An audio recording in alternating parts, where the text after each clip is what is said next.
ಹೆಸರು ಮಂಜುನಾಥ್ UP ಅಂತ ಅಂದ್ಬಿಟ್ಟು ಇಲ್ಲಿ ತಾಂತ್ರಿಕ ಅಧಿಕಾರಿಯಾಗಿ ನಾನು 9 ವರ್ಷದಿಂದ ಕೆಲಸ ಮಾಡ್ತಾ ಇದ್ದೀನಿ.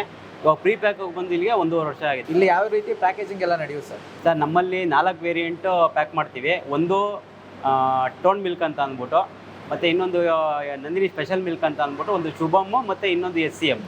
ಸೊ 4 ವೇರಿಯಂಟು ಪ್ಯಾಕ್ ಮಾಡ್ತೀವಿ. 4 ವೇರಿಯಂಟಲ್ಲೂ ½ ಲೀಟ್ರ್ ಪ್ಯಾಕ್ ಮಾಡ್ತೀವಿ, ಜೊತೆಗೆ 1 ಲೀಟ್ರು ಮತ್ತು 1/4 ಲೀಟ್ರು ಇಷ್ಟು ವೇರಿಯಂಟ್ನ ನಾವು ಪ್ಯಾಕ್ ಮಾಡ್ತೀವಿ. ಏನು ಡಿಫ್ರೆನ್ಸ್ ಸರ್ ಅದಕ್ಕೂ ಇದು? ಸರ್ ಡಿಫ್ರೆನ್ಸ್ ಅಂದರೆ ಈಗ ನೀವು ಟೋನ್ ಮಿಲ್ಕ್ ಅಂತ ತೊಗೊಂಡ್ರೆ ಸರ್ 3.1 ಫ್ಯಾಟು, 8.5 SNF ಇರುತ್ತೆ. ಸೊ ಅಂತಂದರೆ ಅದು ಸ್ವಲ್ಪ ಫ್ಯಾಟ್ ಅದ್ರ ಕಮ್ಮಿ ಇರುತ್ತೆ. ಇನ್ನು ನಂದಿನಿ ಸ್ಪೆಷಲ್ ಮಿಲ್ಕ್ ಅಂತ ತೊಗೊಂಡ್ರೆ ಅದರಲ್ಲಿ ನಿಮಗೆ ಬಂದ್ಬಿಟ್ಟು ಫ್ಯಾಟ್ ಬಂದ್ಬಿಟ್ಟು 4, SNF ಬಂದ್ಬಿಟ್ಟು 9. ಸೊ 9% SNF ಏನಕ್ಕೆ ಅಂತ ಅಂದರೆ ಸ್ವಲ್ಪ ಥಿಕ್ನೆಸ್ ಜಾಸ್ತಿ ಇರಲಿ ಅನ್ನೋ ಇದು ಉದ್ದೇಶದಿಂದ ಸ್ವಲ್ಪ ಗಟ್ಟಿ ಇರುತ್ತೆ ಅದು ಹಾಲು. ಅದು ಇನ್ನು ಶುಭಮ್ ಮಿಲ್ಕ್ ಅಂತ ಮಾಡ್ತೀವಿ. ಶುಭಮ್ ಮಿಲ್ಕಲ್ಲಿ ಫ್ಯಾಟ್ ಬಂದ್ಬಿಟ್ಟು 4.5 ಇರುತ್ತೆ, SNF 8.5 ಇರುತ್ತೆ. ಸೊ ಅದನ್ನು ಸ್ವಲ್ಪ ಅಂದರೆ ಕ್ರೀಮ್ ಸ್ವಲ್ಪ ಆ್ಯಡ್ ಮಾಡಿರ್ತಾರೆ. ಸೊ ಅದನ್ನು ಗಟ್ಟಿ ಇರುತ್ತೆ ಹಾಲು. ಸೊ ಇನ್ನೊಂದು ಬಂದ್ಬಿಟ್ಟು HCM ಅಂತ ಮಾಡ್ತೀವಿ, ಅಂದರೆ ಹೋಮನೈಸ್ಡ್ ಕೌ ಮಿಲ್ಕ್ ಅಂತ ಅಂದ್ಬಿಟ್ಟು. ಸೊ ಅದು ಪ್ಯೂರ್ಲಿ ಹೋಮನೈಸ್ಡ್ ಮಿಲ್ಕ್. ಅದು ಅಂತ ಹೋಮನೈಸ್ಡ್ ಅಂತಂದರೆ ಈಗ ನೀವು ಕಾಯಿಸ್ತಕ್ಕ ಮೇಲ್ಗಡೆ ಕೆನೆ ಬಿಟ್ಕೊಳ್ಳೋದು ಆ ಥರದ್ದೇನೂ ಆಗಲ್ಲ ಅದು. ಸೊ ಅದಕ್ಕೆ ಫ್ಯಾಟ್ ಬಂದ್ಬಿಟ್ಟು ಅದು 3.6 ಇರುತ್ತೆ, SNF ಬಂದ್ಬಿಟ್ಟು 8.5 ಇರುತ್ತೆ. ಸೊ ಅದು ಕಾಫಿ ಟೀಗೆಲ್ಲ ಚೆನ್ನಾಗಿರುತ್ತೆ ಅದು.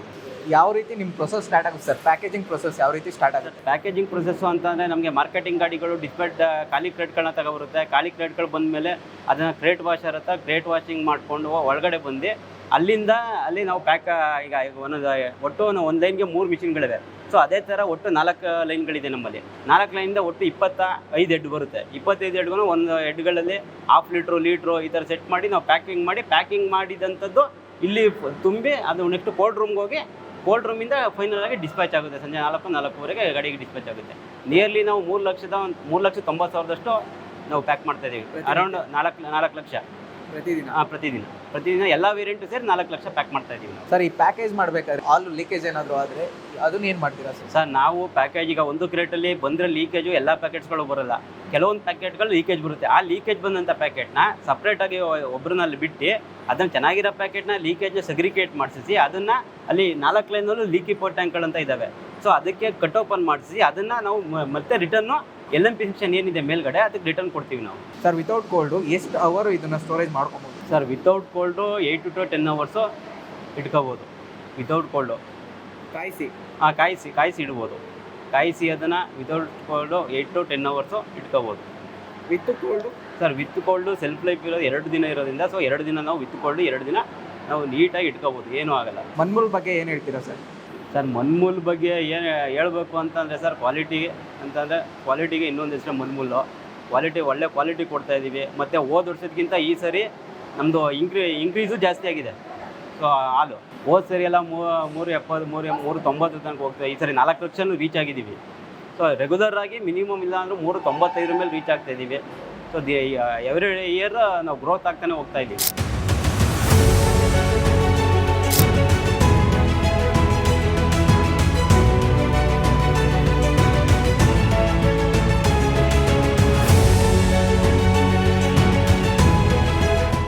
ಲಕ್ಷಾಂತರ ಗ್ರಾಹಕರ ನೆಚ್ಚಿನ ಬ್ರ್ಯಾಂಡ್ ನಮ್ಮ ನಂದಿನಿ. ನಮಸ್ಕಾರ, ನಾನು ರಘುನಂದನ್ ಅಂತೇಳಿ ಈ ಮಂಡ್ಯ ಜಿಲ್ಲಾ ಹಾಲು ಒಕ್ಕೂಟದ ಆಡಳಿತ ಮಂಡಳಿಗೆ 2019ರಿಂದ ಇವತ್ತರೆಗೂ ಕೂಡ ನಾನು ಉಪಾಧ್ಯಕ್ಷನಾಗಿ ಕಾರ್ಯನಿರ್ವಹಿಸ್ತಾ ಬಂದಿದ್ದೀನಿ.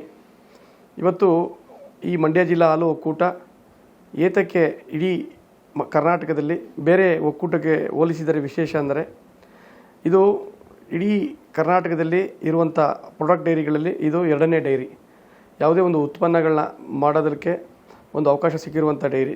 ನಾವು ನಂದಿನಿಗೆ ಸಂಬಂಧಪಟ್ಟಂತೆ ನಂದಿನಿ ಐಟಮ್ಗಳು ಪ್ರಾಡಕ್ಟ್ಸ್ಗಳನ್ನ ಸಂಬಂಧಪಟ್ಟಂತೆ ನಾವು ತಯಾರು ಮಾಡಲು ನಮಗೊಂದು ಅವಕಾಶ ಇರುವಂಥ ಸಂಸ್ಥೆ ಅಂದರೆ ಅದು ನಮ್ಮ ಮಂಡ್ಯ ಜಿಲ್ಲಾ ಹಾಲು ಒಕ್ಕೂಟ.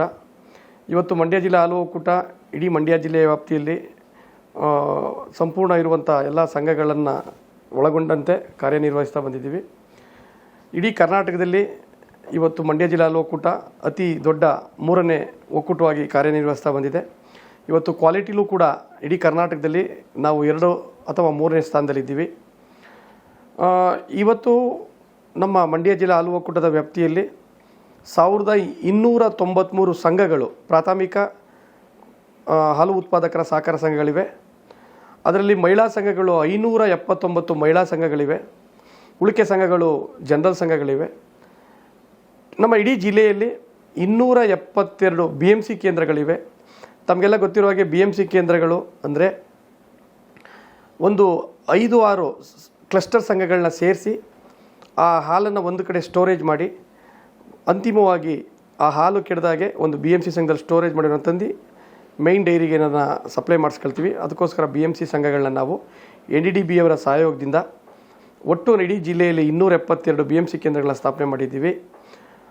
ಆ BMC ಕೇಂದ್ರಗಳಿಗೆ ಬರುವಂಥ ಸಂಘಗಳು ಒಟ್ಟು 904 ಕ್ಲಸ್ಟರ್ ಸಂಘಗಳು 272 ಕ್ಲಸ್ಟರ್ BMC ಸಂಘಗಳ ವ್ಯಾಪ್ತಿಗೊಳಪಡ್ತವೆ. ನಮ್ಮದು 49 ರೂಟ್ಗಳಿವೆ, BMC ರೂಟ್ಸ್ಗಳಿವೆ. ಆ ರೂಟ್ಗಳ ಮುಖಾಂತರ ನಾವು ಹಾಲನ್ನ ಸರಬರಾಜು ಮಾಡ್ಕೊಳ್ತೀವಿ. ದಿನವಾಗಿ ನಾವು ಪ್ರತಿದಿನ ನಮ್ಮ ಮಂಡ್ಯ ಜಿಲ್ಲಾ ಹಾಲು ಒಕ್ಕೂಟಕ್ಕೆ 9 ಲಕ್ಷ, ಇವತ್ತು ಈ ದಿನಕ್ಕೆ 9,22,412 kg ಹಾಲನ್ನ ನಾವು ಪ್ರತಿದಿನ ಶೇಖರಣೆ ಮಾಡ್ತೀವಿ. ಈ ಶೇಖರಣೆ ಮಾಡಿದಂಥ ಹಾಲುಗಳಲ್ಲಿ ಒಟ್ಟು ನಾವು ಇವತ್ತು ಮಂಡ್ಯ ಜಿಲ್ಲೆ ಹಾಲು ಒಕ್ಕೂಟ 4 ಲಕ್ಷಕ್ಕೂ ಹೆಚ್ಚು ಮೇಲ್ಪಟ್ಟ ಹಾಲನ್ನ ನಾವು ಗ್ರಾಹಕರಿಗೆ ಮಾರುವುದರ ಮುಖಾಂತರ ಲಾಭ ಗಳಿಸ್ತಾ ಇದ್ದೀವಿ.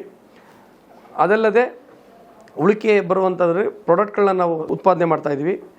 ಅದ ನಂತರ ಹಾಲಿನ ಪೌಡ್ರ್ ಉಳಿಕೆ ಬಂದಂಥದ್ದು ಉಳಿದಂಥ ಕನಿಷ್ಠ ಇನ್ನು ಹಾಲಿನ ಪೌಡ್ರನ್ನ ಮಾಡಿ ಶೇಖರಣೆ ಮಾಡಿ ಇವತ್ತು ಸರ್ಕಾರ ಏನು ನಿಗದಿ ಮಾಡಿದೆ ಅದ್ರ ಪ್ರಕಾರ ನಾವು